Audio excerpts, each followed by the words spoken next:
Hello everyone.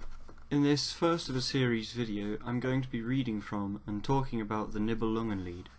I'm using the Oxford World Classics book as I believe it's an excellent translation which doesn't skip out or simplify things, which means it's good for really analysing and mulling over to contemplate what we can gain from it. So let's begin. First adventure of Kriemhilt. In ancient tales many marvels are told us, of renowned heroes, of great hardship, of joys, festivities, of weeping and lamenting, of bold warriors' battles. Now you may hear such marvels told. There grew up in Burgundy a most noble maiden. No one in all the lands could be fairer. She was called Kriemhilt. She grew to be a beautiful woman. For her sake many knights were to lose their lives. Wooing became that lovely maiden well. Bold warriors sought her love. No one wished her ill. Her noble form was beautiful beyond measure. The damsel's virtues were an ornament to all other women. 3 kings, noble and powerful, were her guardians: Gunther and Gurno, those renowned warriors, and young Gisela, an outstanding knight. The lady was their sister. The princes had her in their care. Those lords were munificent, of high-born lineage, outstanding warriors, possessing armies of boldness beyond measure. Burgundy was the name of the land. In time to come they wrought great marvels in Etzel's land. They resided with their armies in Worms by the Rhine. Many proud knights from their land served them with honour and renown until their end came. They afterwards died wretchedly because of 2 noble ladies' enmity. Their mother, a powerful queen, was called Lady Uote. Their father was called Dankrat, a man rich in courage, who bequeathed them their inheritance on his death. In his youth he had also won great repute. The 3 kings were, as I have said, of very great courage. Subject to them were also the best warriors of whom tale has ever been told. Strong and valiant, undaunted in fierce battles, these were Hagen of Troniger, and also his brother, valiant Dankwart, Ortwin of Metz, the 2 margraves. Gera and Eckewart, Volker of Alzey, never lacking in courage. Rumult, the master of the kitchen, an outstanding knight. Sindolt and Hunolt, those lords who had charge of the court and its repute.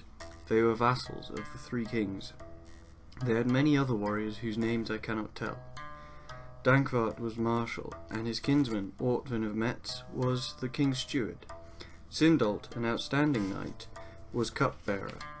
Hunolt was chamberlain. They knew how to act with high honour. No one, indeed, could ever give you a full and true account of that court's might and far-reaching power, of its most high dignity, and of its chivalry, joyfully practised by those lords all their lives. Living in such high honour, Kriemhilt dreamt how she reared a falcon strong, handsome and wild, which 2 eagles tore asunder before her eyes. No greater sorrow could ever befall her in this world. She told her dream then to her mother Uote. She could offer the good maiden no better interpretation than this: the falcon you are rearing is a noble man. Unless God deigns to preserve him, you will soon have lost him. What are you saying to me about a man, my dearest mother? I wish to be forever free of a warrior's love. I desire to remain as fair as this until my death, never earning anguish for love of a man. Now do not protest too much, replied her mother. If you are ever to feel heartfelt happiness in this world, it will happen because of a man's love. You'll become a beautiful wife if God grants you some day a truly worthy knight as a husband. Let such words be, she said. My lady, so often it has been shown with regard to many women how joy in the end may be rewarded by sorrow.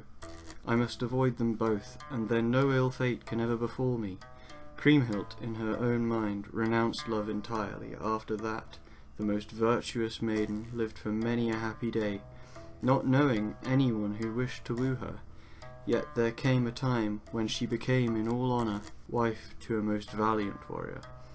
It was he who was the very falcon that she saw in her dream, which her mother interpreted to her. How harshly she avenged him upon her closest kinsmen, who were to slay him. Because of that one man's death, many a mother's child died.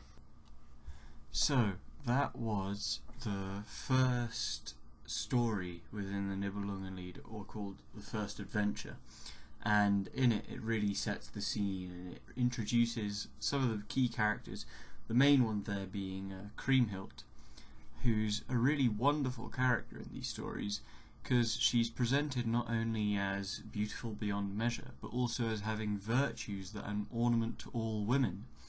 I really would like to draw attention to that because I feel in society today it's a bit lost on people that you should be virtuous, and it's not only, well, it's in both men and women.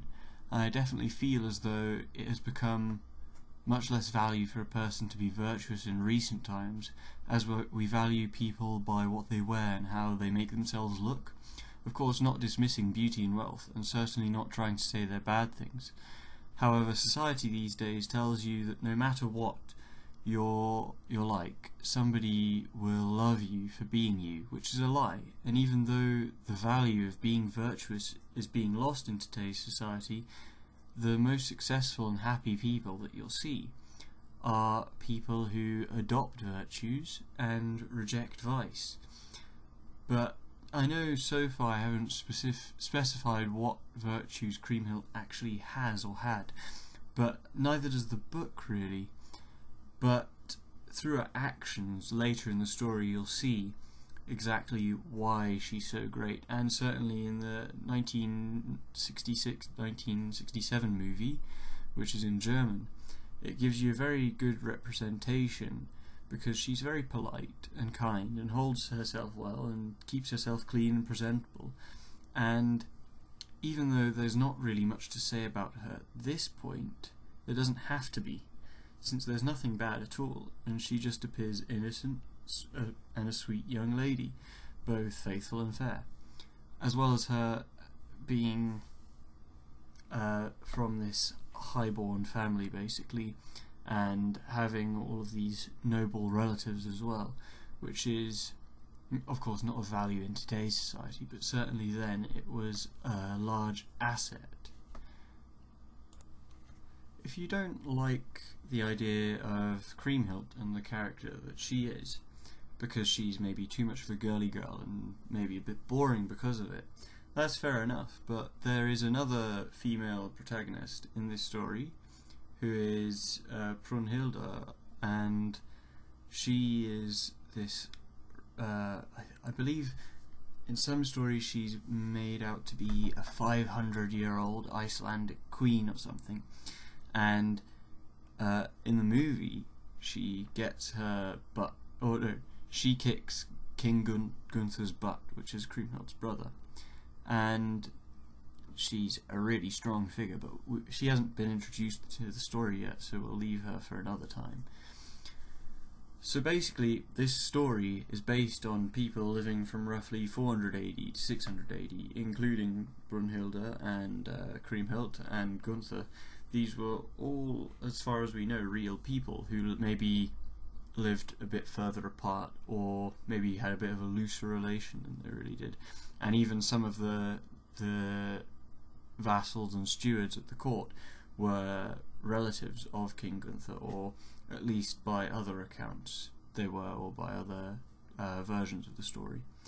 And then as far as we can tell, the first time the story was actually written down was in 1200 AD, so you've got this huge gap between 600 AD 1200 AD where a lot probably changed, but that's what makes the story what it is. And in this confusion we've probably got a better story because it was only passed on as word of mouth around the campfire. And really it's quite amazing that the story has survived this long and been told from generation to generation, with different variations on events and names, with Nordic versions, more anglicised versions and more Germanic versions. And when I think about it, it's something in European heritage that ties us all together, because it's the values from stories like these that were passed on and lead to a feudal society based on chivalry, and later to the modern society we have today. And no doubt without this story and others, the world, or at least Europe, would look very different today. Certainly we wouldn't have stories like Game of Thrones. And even though you might not realise it, you've probably grown up hearing these stories and tales, but you just don't think of them that way. For example, Robin Hood. Of course, it was set much later, but it's the same kind of thing, even though it's not a classical saga. It's a mixture between truth and fairy tale, and definitely a large part of our culture and heritage. Now, we haven't really read much of it. We've just read the first adventure of 39 adventures, I believe, in this book, and although we could spend a lot of time reading each one and really going through it and analysing it and looking at the relationships between the characters and what they did and why it's great or why it's not great and what we can learn from it, I think what I might do is skip a lot of bits and just really get into what the characters are like and the main things that they did. So the next video I want to make is on the second adventure, still going chronologically, and about Sievereit, or in other stories called Siegfried or Sigurd. There's a few different names or variations on his name according to which version you read, but the events remain the same, and he's often called Sigurd the Dragon Slayer or Siegfried the Dragon Slayer, and that's because, according to the story, he slayed a dragon. So, we've set the scene for the Nibelungenlied. We've even given away some spoilers if you're paying attention to what I was reading, and if you think you'll enjoy this, please subscribe and like the video, and leave a comment below as to what you think of it, and I hope to see you next time when I make the next video of the series. I will still do other videos about other random things and videos about other books, so this isn't all it's going to be now. Again, thank you for watching and goodbye.